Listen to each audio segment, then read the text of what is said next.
self-limiting beliefs are so hard to identify because we see them as just something that is. So he'd go into the world with that self-limiting belief of that, and then your whole world is shaped by that. So yeah, we want those inner beliefs to be strong and of worthiness. Was that one of the things that you really had to figure out, was like the fact that we've been programmed to not trust ourselves, to be so disconnected from our own intuition, just from like all the times that we were made to be compliant and learn to turn off to what felt right for us? Do you ever feel like no matter what you do, it's not good enough? Like perfect is the only standard, but you're still left feeling behind? Perfectionism keeps us stuck. It robs us of peace, of our joy, and the freedom to just be. That's why I created Beauty of Imperfection, Good is Enough, a guided workbook to help you let go of the pressure, quiet your inner critic, and start celebrating progress over perfection. Inside, you'll find tools that remind you your worth has never depended on being perfect. It's time to embrace the beauty of imperfection because good really is enough. Let me remind you, you are always worthy. You already are. Get your copy of my workbook today. Emotionally unavailable. Okay. Well, I've had so much fun with you already. It's really nice to meet Yeah. you. All right. So you are a positive living coach? Is that Yes, okay? positive. Yeah, positive living coaching is my business. Okay, okay, And because I was like, "Crap, how do you say it?" Because I went to your yeah, website too to look at it, but then I, blanked on the way you refer to yourself. But yeah, I have so many questions for you because I read what you wrote in the Calendly thing. Um, I'm kinda I'm glad I excited to have talk that about there. that. I it just makes you have a question there, and it was a default, so I kinda hate when people like, I've had people spend a lot of time there, and I'm like, "Oh, I feel bad that you wrote so much." But it really helped me because I was like, "Oh, wow, like, between your website and what you put on that, I was like, wow, we really do have a lot in common." But I Yeah, think we have, like, a lot in common, like, in terms of life stories, like, I have a feeling that you are on the same path I am, where you went through stuff, you figured it out, and now you're passionate yeah, about sharing that figure it out part to yes, others. yes.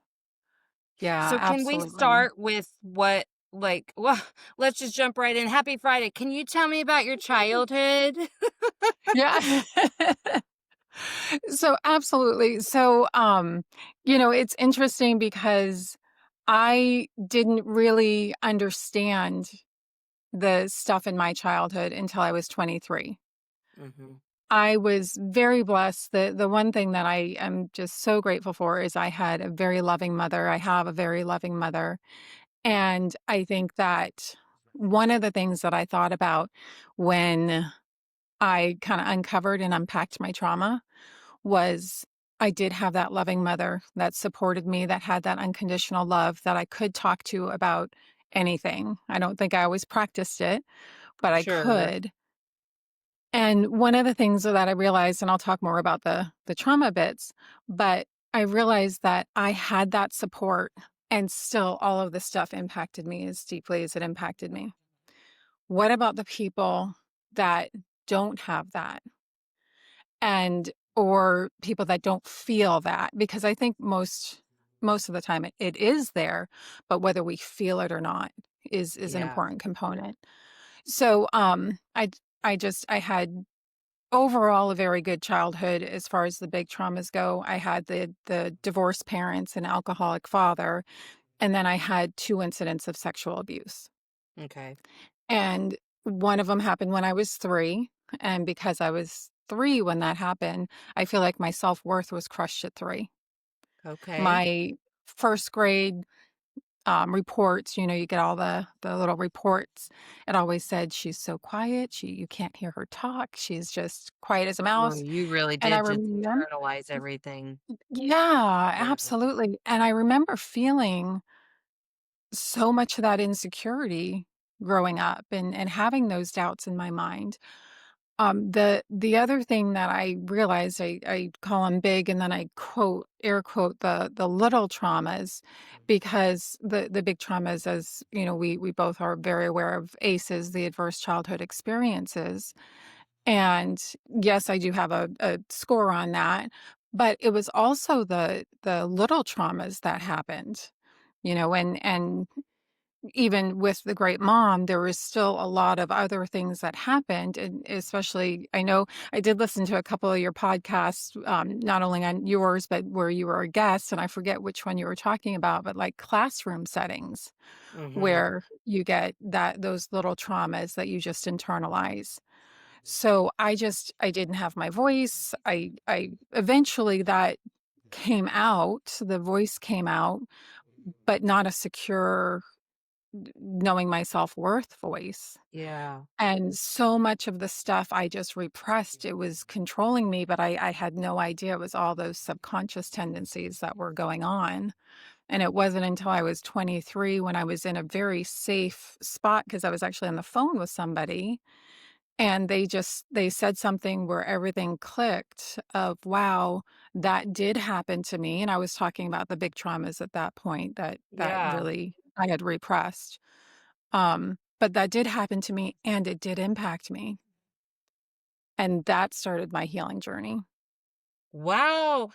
And I hope you understand how I mean this, but I feel like you're so lucky that it started at 23. Yeah. like 'cause I was 43 smack dab in a mental health crisis. I not to minimize your experience at all. I know that sounds terrible, but I'm like, "Oh my god, good for you." I'm so Yeah. glad you started getting information so young Yeah. Yeah. because yeah, you know what's interesting is that my first sexual abuse was around 3 as well, Mhm. and, because I spent so much time questioning whether or not that was real because I was so Mm. young, Yeah. um, but I knew it was because I knew it was such a recurrent memory, Yeah. and it felt like a recurring dream because I remembered it so much Yeah. in young childhood. But I didn't talk about it. And then when I had a second sexual abuse, I told my mom. I was only like 5 then. And again, both of these Mhm. happened because she left me with people she should not have left me with. But the Mhm. second one, I told her and she was really messed up on something, I don't know what. But it was I think this was an adolescent, if I were to guess, because we were left alone and it happened and he was supposed to be staying with us while she was wherever she was. And then I remember going to find him in the neighborhood to be like, "You're gonna leave us alone?" And he was playing football with his friends. So I think he was young. Of course, he Mhm. seemed much older than me because I was 5. But Yeah. so I told her, and she made a joke about it. Like, she saw him walking down the street, Mm. like, "Oh, you like touching little girls," or something like that. I don't remember. But immediately, I remember being like, "We don't tell our shit to people." Like, that's it. Like, I'm never telling again. And then I tried to gingerly bring both incidences up again later, and I wasn't believed. So, like, they really thought I was that attention seeking of a human that I would just make things up. So, Yeah. but Ugh. anyway, I'm sorry to get all into that. No. But what it made me think is it's weird because I always felt kinda lucky that I didn't blame myself for those events, or Good. that Yeah. in a very conscious way, I didn't feel gross about any of it. I didn't wanna talk about it because I didn't Mhm. want people to feel sorry for me. Because that was a thing that became a very real protective factor for me was, well, I don't need pity or shame, so, like, I'm not telling anybody anything because they don't get it and they make too big of a deal about it, because they care and I'm uncomfortable with it. Like, literally, Holly, this is something I've just, like, really gotten a grasp on recently, is that, like, oh, I'm so uncomfortable with people showing me compassion because I didn't know how to do that for myself. And so I started to think about when that started. Oh, so young, so young. Like, don't Yeah. pity me. But really, it was just like, you're going to make me feel really raw, and I don't know how to deal with that. Anyways, Yeah. sorry. So, Well, that's okay okay, so because it's their you first survival of all, thank strategy. you for not Yeah. minimalizing your quote unquote little T traumas, like Yeah. mhm. Oh, sorry. Yeah, the Yes, little T absolutely. traumas, they're just Absolutely. as And impactful. Uh, so yeah, the quote unquote little T traumas they are just as impactful. It's not necessarily mhm, what happens, it's how it impacts us, and it's just as impactful. I think that's where we learn our inner critic, and that's where we learn so many of these innate qualities. The survival strategies clearly happen with the big traumas, but they also happen with those little T traumas because we're just doing the best we can. You had said something in one of the podcasts about how we're just doing the best we can as a child because our parents don't always learn. They're not taught all of the mhm. how to co-regulate and how to sit with us through those big pivotal moments. And that's just so impactful because I think that's where a lot of the ongoing trauma happens and cycles happen that create that inner critic, that create that self-doubt when we finally get into adulthood.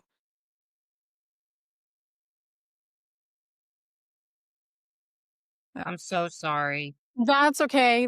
I just left and came back. Yeah, it kicked me out, and then I switched internets. It's Mercury retrograde hates me. Our parents didn't have the skills to meet us at our emotional developmental milestones. Right. Right. Yes, And and that's if you're taught through the programming of, like, walk it off or be a big girl, just these really well-meaning, a lot of times, phrases right. that are given out. Oh, I mean, yeah. I love when people say, "On paper, my childhood was kinda normal." I love that because I don't want anyone to compare their stories to mine and think they shouldn't have a right to their, feelings about their experiences, but also it truly is in those little moments where we were left to figure something out by ourselves, and all of us seem to have the same narratives, all of us. Right, We're all right. walking around feeling the weight of the world on our shoulders and feeling like nobody's going to help us carry it. We feel Yeah, too much and not enough. We feel Yeah. fundamentally at our core unlovable. And sometimes yeah, like a fundamental fuck up. I mean, yeah, I know yeah. I had both of those. It took a long time Mhm. to uncover them, but why do we hate ourselves? Why are all of us walking around hating ourselves without even knowing it? And our experiences on the outside look so different. And I think it's Yeah. part of it is just the human condition. Yeah. And you bring up such a good point because I think more often than not, and almost all of the time, that the stuff that happens is unintentional. Yeah. And the stuff that almost feels like it's intentional. Some of them are just completely unintentional. Again, okay, put your big girl pants on, all of Yes. that stuff. That was stuff that they thought was going to help and don't be emotional, shove your emotions down. They're not saying that final part, but that Right. type Well, of they kind of are when they're thing, like, be brave. be brave. Yeah, that's their underlying message is that. Yeah. And they're not meaning to, that's completely unintentional. It's what they're thinking is going to help, but it's not. Or, well, I got this stuff to deal with, so you need to just do that. Mm-hmm. But then even the bigger traumas and the things that feel intentional, like how can it not be intentional when Right. certain people do stuff? But that's their unhealed trauma. Mhm. That's their stuff spilling out onto other people. And that's why healed trauma is so important. And it's not like healed. It's working on healing. It's learning to come with compassion. It's learning to stop being so critical and judgmental. And it's Yes. really owning our stuff so we can show up not only for ourselves. I'm a big proponent on how we show up for ourselves, but when we show up for ourselves, the result is how we show up for other people. Oh, absolutely. What I thought of earlier when you were talking about kinda how you showed up in your school life so Mm. young, I even though on the outside I probably didn't present the way you were because I was little Miss Chatty Cathy with my Gemini ass, Mhm. um inside, I felt that same thing, bracing, contracted in, like scared of people and just scared of never being loved. I mean, that Yeah. I would never be what anybody would deem as worthy enough to spend time Mhm. with or to have friendship with. Like I spent so many years, especially in early childhood, just trying so hard to be whatever it was that would make you be nice to me. Like, just play with me, talk Mhm. with me, like, give me some Yeah. companionship, you know? And Yeah. I really took that on in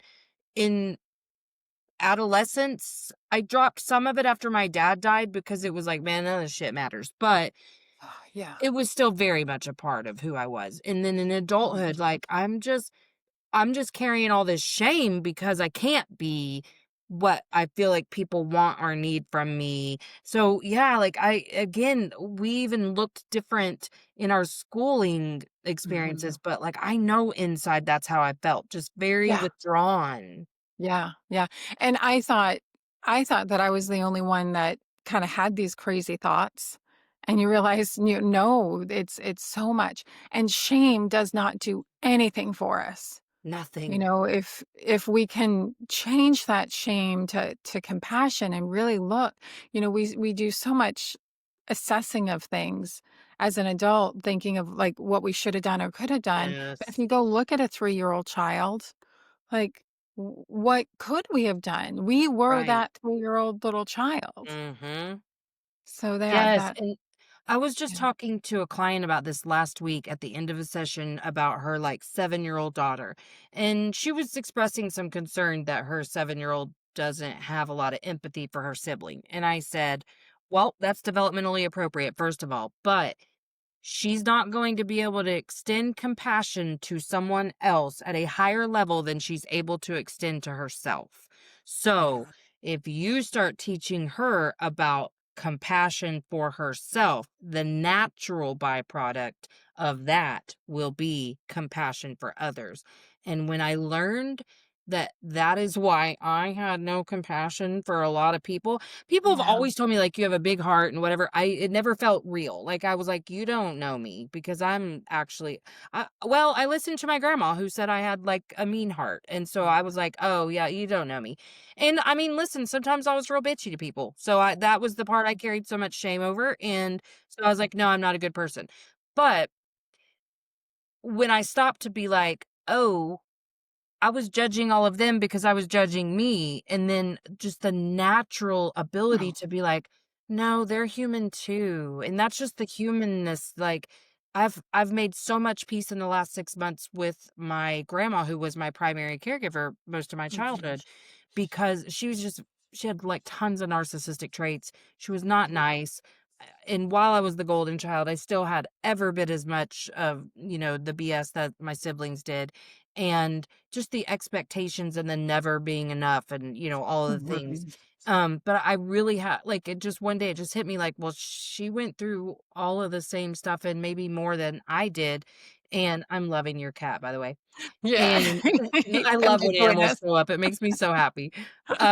But how can I not have compassion for her experience? And honestly, her parenting experience was like far worse than mine too. Like Um, she went through 2 rounds of kids, and that first round, she had an abusive husband, a philandering husband. She was a baby when she got pregnant with that first one. She was 15 years old, ran wow. away from a state, falsified a marriage license to marry him at 15. So, Wow. like, that yeah, I can have compassion for that, but I wasn't able to until I extended it to myself first. Right. Right. And that's such a good point. I'm glad you're having that conversation with that friend of yours because I think that's so important. And I wish one of the things, I have missions in this world, and one of them is to really start this communication younger. Mhm. Because imagine, like, look at what you said about me being great that I started at 23 instead of 43. And, I know that there was other stuff happening in between, but imagine if we can teach this at 5. Right. to and at great before 5 in the home and really understanding it. I do have, one tool that I learned. I did used to focus a little bit more on the parenting Mhm. because raising emotionally healthy children is one of my main missions as well. Yeah. And one of the techniques that I had learned was it was when somebody was pregnant with their second child, and maybe that first child was feeling a little certain way about, "Oh, you're not gonna love me." And maybe this is some residual stuff that this little girl is feeling, but the instructor taught us take a candle, have a candle lit, and says, "This is the amount of love I have for you. My love is strong and it's full." And by having your little baby brother or sister, whatever it is, it's not gonna diminish. And look, and they light the second candle, and then the flames are just as strong. Yeah. So it I shows love my that. heart loves both of you equally as much. And maybe that, if there's any jealousy type stuff happening, maybe that'll help show that little girl as part of that teaching point for compassion. Yes. Yeah, and I think, well, you know what I think too as parents, what I learned after going through like some real healing for myself was how much I was parenting from a place of fear and my own shame. So everything they did triggered either or both of my fear and Mhm. shame, and that is what would dictate how I responded. It Yeah. wasn't until I got very conscious about, if you cannot say something that doesn't have shit to do with you, shut up. Like, I would just leave Yeah. it until I could say something not shameful and not fear-based, because that's all it was. And I started to think back about all the people who had ever hurt me with, like, words like that, and I was like, "Okay, A, I now know why they said stuff like that, and so, like, I'm not gonna be mad at them anymore, I can let that go, but Mhm. B, like, I don't wanna be that, so I really Um, want, I have to say, okay, that's my fear or my shame talking. What am I actually wanting them to get from this right. conversation? And then that's what I say is like, Right. well, that really sucks that that happened. Like, because like my middle kid, he gets himself into some real sticky situations. He's gotten a couple of wrecks, whatever. And the thing that I've realized is like, I could say a lot more than I do, but it's like, well, that's the middle part where I'm just saying stuff because I'm stressed. And I'm just going to have to take that back in a couple weeks whenever we're on the other side of the stress. So let's Yeah. skip the middle. Let's just skip the Yeah. middle. And like, he was very apologetic that second one because we had just had a conversation about, like, I understand that you think I don't know what I'm talking about, but now that you've had one, I'm going to need you to sit and listen to my instructions Yeah. about how you should be doing things on the road. He's 18 now, but he got into this the second fender bender. He was the 5th car in a 5-car pileup, Wow. and he was so upset, and he's like, "I'm so sorry. I know that we just had that conversation 2 days ago." What Mm. is that a good time to be like, "We sure the hell did." Right. Like, no, Right. I was like, "Hey, these things happen." Yeah. I'm a little stressed is what I said. I'm a little Yeah. stressed, Yeah. but I know it always works out eventually, so let's just get to that point. Are you okay? Because Yeah. I wanna show up in the way that I just wish that people had shown up for me. Yeah. And look, he's already learning. He was already processing and talking about that initial conversation. So he is letting Exactly. it in, and then it's him forming his own beliefs about it that's gonna make it stick for him. Yeah, and not beliefs that are programmed from a center of, "I'm just a giant idiot loser who doesn't listen, and I have too big of an ego." He has learned that his ego is a little too big, through some, like, second-degree sunburns, all kinds of stuff, but, like, that doesn't take me saying, "You're an idiot," for him to, like, learn something, and I Right. feel like that our fear, it's kinda like, "Be brave, be a big girl."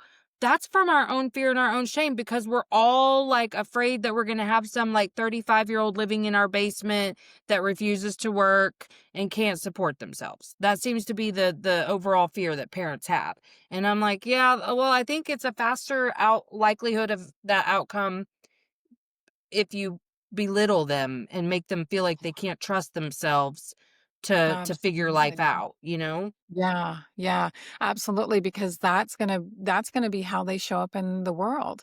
All of this inner voice and these inner beliefs that we're not even in touch with, that is how we show up. Yes. And Yeah. there's a Well, oh, I was just gonna say there's a saying that I learned a long time ago that I just love. Self-limiting beliefs are so hard to identify because we see them as just something that is.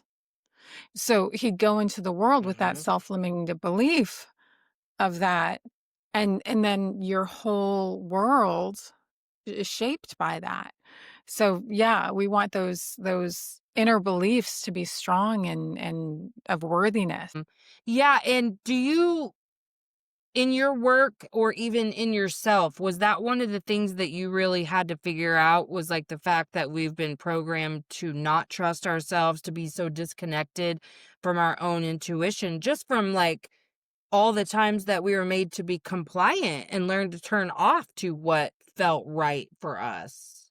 Yeah, through it all, it's interesting because I'm trying to think of a pinpointed time that happened, and I don't think there was a pinpointed time. I talked about starting my healing journey at 23, and I feel like I got through that one layer of the onion. Yeah.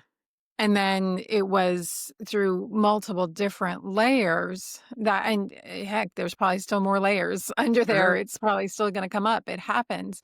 But I don't know exactly when I pinpointed how much. I do know at 23 I realized how much those subconscious. Mine was a repressed memory, and I know you talked about kind of talking about it when you were a child. I never talked about it. Mm. I once I remembered, I did realize that I always knew, which is an Yeah. interesting point about repressed memories. And not only did I realize I already knew, but like I remembered points in time when it came up in my brain and then I shoved it back down. Mhm. And so I lived my life with it as a repressed memory, even though I had glimpses of it throughout. And that's why I kind of said, wow, that did happen and it did impact me because I had, those bits of and pieces of memory. Yeah. Um, so I know just how strong subconscious tendencies I had, Yeah. and it was of complete the shame, the insecurities, everything that, we manifest our reality. So the stuff that I was afraid of, I just made it worse, Yeah. stiffening up if someone comes near me and just not feeling safe and those different things. So I guess it might have started to get uncovered at that 23, but even recently, I just started yoga again back in March. I've done it periodically throughout my life, but I remember walking into a yoga class saying, I'm not strong. We were going to do something with upper body work, and I'm just like, Oh. oh, I'm just not, or and my core, I think it was, but I just said, oh, I'm a little bit nervous about today because I'm not strong. And then I sat in the yoga class, and I don't know why my light just went off. Come on, Um, Mercury. um, but the yoga teacher talked in our class about setting your intention and how we, the voices that we talk to ourselves about. And I just said, I just put out there, I'm not strong. I'm like, no, I need to change that. I am getting stronger. I was going to Ooh, that yoga yeah. class. I'm getting stronger. So that's how I've changed that tune. And this is, I've done this work. I talk about this work, and yet I'm still, "Oh, I'm not strong." So it's really realizing how these words shape us and impact us and Yeah. changing them to those more. And I didn't critique myself. That's the one thing that has helped, since I've been on this healing journey. I didn't kick myself when I was down and say, "Oh, I was so stupid for saying that," and all the stuff that I used to say and spiral Right. into that negative system. I've now grown, okay, just have awareness of it, have the compassion of it, shift it, and I'm so grateful that I've gotten there because it's helped me a lot in my adulthood. Well, and that's the thing that I'm still all the time kind of like I haven't had an aha yet, like where it just is a full body resonate, but I keep seeing these glimpses of the way I have confirmed my bias, like the negativity Confirmation bias, the bias. way a subconscious belief was formed to protect me, and then all the things I do to confirm it. Yeah. Yeah. It's so And annoying, but I'm still yeah, finding ways all the time where I'm like, "Oh, that's probably not true." But I believe I was very self-righteous in a lot of those truths before. Like, "No, mhm, that's just my boundary," or whatever. And then I yeah, find out like, "No, honey, you're just lying to protect yourself." And this is what I see too in the avoidance arena is and why I believe we're all avoidant to a certain extent is that like, oh, if you have a preconditioned belief that you're not strong, you may not even start yoga. But if you do, you don't have to really put your all into it and maybe fail or whatever the fear is, because you already knew you weren't strong. So, whatever, you're not going to have to feel any sort of like pain over it because you already gave up before you started. And yeah. that's where I've And noticed I do yeah, that all the time. yeah. And then that confirms, see, Yeah, yeah, I knew I I wasn't was right. strong. That's fine, I guess. Yeah. And, if you hadn't shifted your thinking in that intentional moment, perhaps you wouldn't have stuck with yoga. Very true. That's a very good point. Every time I'd go in there, I'd be focusing on, "Oh my gosh, I'm not strong. This is so hard," instead Mhm. of, "I'm getting stronger." Yep. Yeah. Yeah. Yeah. And I Well, and think I'm that's getting stronger gives so much leeway yeah. for growth instead of some fixed So true. mindset. Yeah. Absolutely, absolutely. And that's why really being able to identify my program, the very first thing is awareness. And it's not awareness to relive the past. I'm not a therapist. I'm a coach. We talk about, now and future. But I also do shine a light on that awareness. We don't have to necessarily remember where it came from and know Right. specifically where it came from. But if we can at least identify, all right, this came from somewhere. I maybe have an idea of it, but it came from somewhere. I'm not just, crazy, which I don't like using that word, but that's what I thought Yeah, of that's myself the for a way we long call time. ourselves. Yeah, Yeah. yeah. Yeah. So having that awareness and then really seeing the echoes of impact in our current life. Mhm. How is that belief now impacting me now? And those key awareness, that it's the foundation of how I start, because without that, we're just kind of staying stuck in it. Yeah. Yeah. Absolutely. I totally agree. And I love that you're highlighting like you don't have to be able to pinpoint exactly where it came from. There is Yeah. work down the road that you can do even on your own to go there if Mhm. you'd like to, but it's not necessary Yes. to begin to Right. just start understanding and unraveling all of the lies you've told yourself through that programming. I mean, if you think about how much I'm not going to pretend to remember the numbers of science, but like very little amount stays in our conscious and the rest Mhm. goes into our subconscious and you're taking Yeah. in information with every breath that you take. So all of our little brains back way back when said, "Oh, you know what? This is the way I'm going to interpret that information and that is now the God's honest truth that shall Yeah. rule my conscious until I Yeah. decide it won't." Right. Right. And that's such a good point of like deciding, because we really do have to decide that we're going to change Mhm. it. Things don't have to be aligned to decide to change it. Just having that That's desire right. means you're ready. Mhm. That's So, and then, right. yeah. Yes. And then finding That's somebody such to a good work point. with. Yeah. Finding someone to work with, I think, is such a big component. People can definitely do it on their own. I know am an introvert, and I do a lot of stuff on my own. Um, but with certain things, really healing in relationships and having somebody that can Mhm. really bounce your stuff off of. I am not the expert in my coaching sessions. They are the expert of themselves. And it's just pulling out some things with them, so help Yeah. them identify and make those connections and realize, okay, that inner critic, no, that's not me. That belittling thing, that all of the those limiting beliefs, they finally get a light shined on them, and they can start to say, okay, that isn't my voice. And I always think, who were we before all that crap started Mhm. piling upon us? You know, Yes.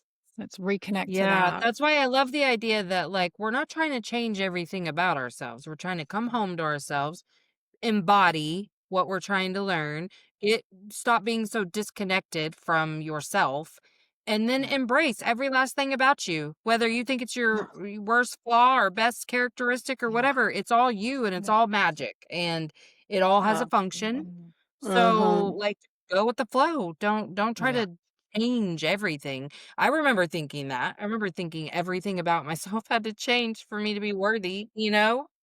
Yeah. I so get that, and one of the things that I often talk about is some of our trauma responses might be kinda who we are, but we might be okay with it. Mhm. Like, I just I'm single, I like being single, I don't want a relationship, I have a lot of friends, I have a very full life. Is that a part of my trauma response? It might be, but I'm very comfortable that way because Mhm. I have so much other stuff that I'm focusing on. Will it be forever? I don't know. But that is something I'm not going to shame and blame myself and think like that because it's something I enjoy and I want. So again, if it's a trauma response, I'm okay with it. But then the self-doubt that creeps in, that had crept into Right. every aspect of my life, I wasn't okay with that. Those are just not good feelings. And will that self doubt still creep up sometimes once we're on that healing path? Of course. But it's how we Yeah. handle that kind of that mitigates the intensity of it. And that's what I wasn't okay about, and those were the things that I really Mhm. needed to work on, that inner critic and all of that stuff. So what you find you're not happy with in your life, if there's anything you're unsatisfied in with your life, I think that's the place to start looking, for what you wanna change. Absolutely. Yeah. Yes. I love that. Well, Holly, Yeah. I'm so sorry for all of the tech issues today. I've loved No worries. having you. Yeah. Tell us where we can find you. So my website is positivelivingcoaching.com. And that has I have some courses in it, my coaching program on how the coaching program is more of a book a call with me because I really wanna make sure we're a good fit. Yeah. But both of those are on there. I also have a weekly, email that I send out that just has its positive living perspectives, and you can also get to it on the positivelivingcoaching.com website. And then So I do anybody have can sign up for that for your email anybody list? can sign up for it. Yep, it's Okay. right on my homepage, and there's a little free gift that goes with it. Perfect. Yeah, I love and then I'm signing up for on emails. Yay! Then I'm on, Facebook and Instagram, both with Positive Living Coaching. Okay, cool. I'll follow you there too. Well, thank you so much for being here today. I feel like you wrapped it up really beautifully, but is there anything that you feel like you didn't get a chance to say? You know, just the fact that we're all worthy of this. We're all worthy of healing. We all we don't need to carry the weight of the past. We can let it Mhm. go. Our future does not have to be dictated by our past. Is our past always going to be a part of us? Yes, but we can reframe and really take the lessons and then show up how we are authentic to ourselves and how we want to be. So, and Yes. everybody deserves it.